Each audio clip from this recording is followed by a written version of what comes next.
Bienvenue à Question Directe qui reçoit aujourd'hui M. Matar Sylla. M. Matar Sylla n'est pas présenté aux Sénégalais, vous le connaissez. Il est actuellement directeur de Africa Consulting, Consulting et Conseil, directeur également de Performance Management Consulting, conseiller spécial du président gabonais, ancien directeur de TV5, de Worldspace et de la RTS, entre autres fonctions qu'a occupé Matar Sylla.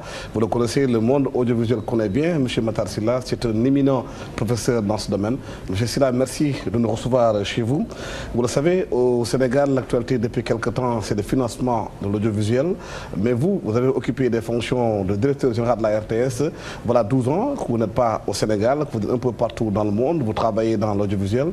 Si vous jetez un regard rétrospectif aujourd'hui sur l'audiovisuel sénégalais, que diriez-vous?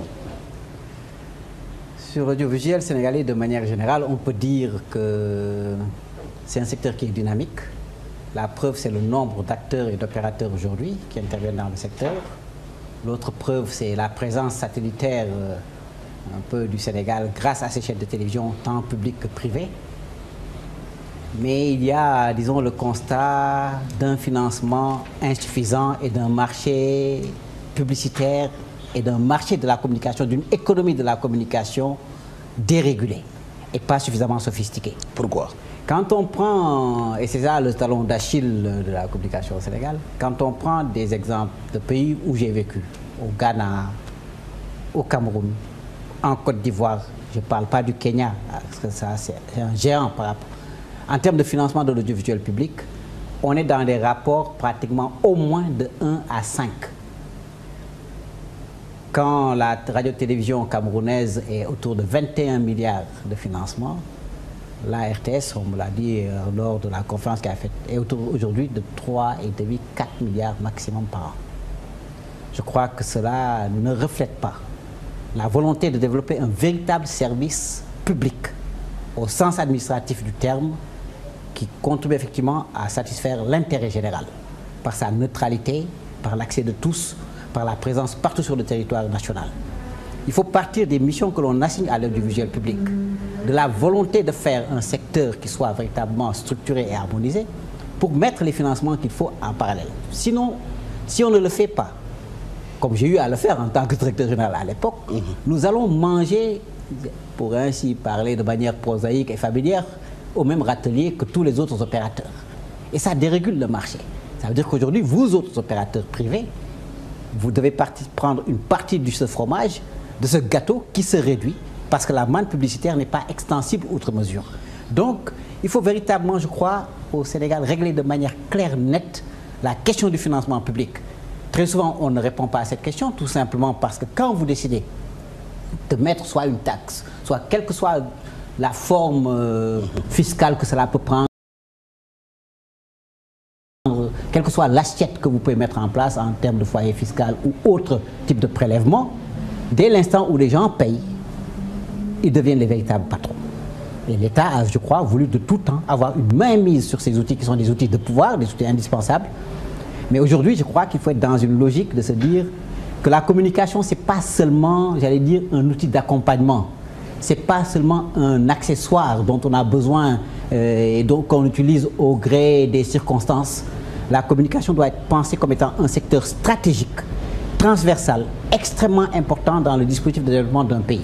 Et si c'est le cas, il faut, comme tous les autres secteurs, comme la santé, comme l'habitat, comme l'énergie, comme tous les autres secteurs, il faut prévoir des financements en le faisant donc de manière légale, réglementaire, pas en cherchant des petits coups sur l'électricité, etc. Aujourd'hui, je crois que les Sénégalais accepteraient de payer certains montants qui ne vont pas aller tous au service public. Parce que moi, je suis partisan effectivement de trouver également des modalités d'aide, non seulement d'aide, mais d'appui et de financement du service privé à qui on peut concéder des missions de service public. Donc, je crois qu'il faut véritablement trouver un peu tout cet édifice, de mettre en place des fonds d'appui à la production, des fonds d'appui à la formation, des fonds véritablement où ça peut être le même, mais avec des tiroirs et des casiers différents, mais qui permettent de remplir un peu les ambitions que nous avons en ce domaine. Est-ce que nous voulons avoir un pays où il y a une communication plurielle, avec un service public extrêmement fort, mais à côté de ça, d'avoir des opérateurs privés tout aussi forts, qui crée des emplois, qui crée de la plus-value et qui participe au développement économique du pays. Donc c'est un secteur d'accompagnement, un secteur transversal, mais en tant que tel, c'est un secteur économique. Et je voudrais terminer juste pour donner un exemple. Les États-Unis, les industries liées à la communication, en termes de produits dérivés, d'industries culturelles, tout ce qui touche et gravite autour de la communication, rapporte aux seuls États-Unis plus que l'industrie automobile mondiale. Donc ça veut dire qu'il y a de véritables enjeux de développement et des enjeux économiques. Mais les gens ne comprennent pas comment des pays, par exemple, comme le Cameroun, comme le Togo, qui sont considérés entre guillemets, des pays qui ne sont pas ouverts sur le plan démocratique, que le Sénégal soit un pays chanté sur le plan démocratique, qui soit un pays sur le plan audiovisuel en train de pécher. Oui, parce que je crois également, et je l'ai dit à plusieurs reprises, peut-être qu'à l'époque quand je disais, les gens ne comprenaient pas tellement quoi je disais. Moi, je suis peut-être par déformation juridique, je suis partisan de la régulation, de mettre en place les règles du jeu, les cahiers de charges. Parce que si vous laissez comme dans une sorte de jungle, et je le disais très souvent, qu'on ne peut pas se permettre d'être dans un pays où les licences se donnent à la sortie d'audience au palais de la République. Il faut, quand on veut des audiences, dans certains pays, c'est des appels d'offres. Ok, on peut comprendre que dans d'autres pays, il n'y ait pas suffisamment d'opérateurs qui puissent répondre à des appels d'offres. Il y a des gens qui manifestent leur intérêt et leur volonté de mettre en place des entreprises de presse. Je salue et je dis bravo parce qu'effectivement, il est plus facile d'aller investir dans la pierre, d'aller investir dans d'autres secteurs que d'investir dans un secteur qui n'est pas rentable. Et les exemples les plus patents dans le monde montrent qu'il faut 7 ans à peu près pour atteindre le seuil de rentabilité lorsqu'on est une entreprise prospère et une entreprise qui aura du succès. Donc, quand on est dans cette disposition d'esprit, je crois qu'il faut véritablement dans un pays comme cela, lorsqu'on a la volonté d'organiser l'espace médiatique, de procéder autrement, fixer les règles du jeu, donner les licences de manière claire, nette, sur des durées déterminées. Pour la radio, normalement, dans tous les pays, c'est 5 ans. Pour la télévision, c'est 10 ans. Et accompagner et fixer des règles en termes de recrutement, en termes de production, etc., etc. Mais quand on ne le fait pas, vous venez, vous faites des investissements, vous payez des gens selon certains statuts. C'est vrai, ça se sent dans le résultat en termes de positionnement, en termes d'audience.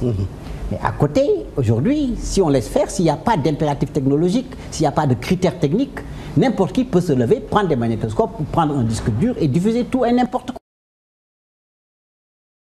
Aller acheter des films et des films. Vous n'avez pas les mêmes structures de coûts. Donc cette personne peut se permettre de mettre un spot au 10e du coût du spot que vous faites passer vous sur votre chaîne de télévision. Ça dérégule le marché. Donc c'est pourquoi il est important véritablement de fixer les règles du jeu, je crois.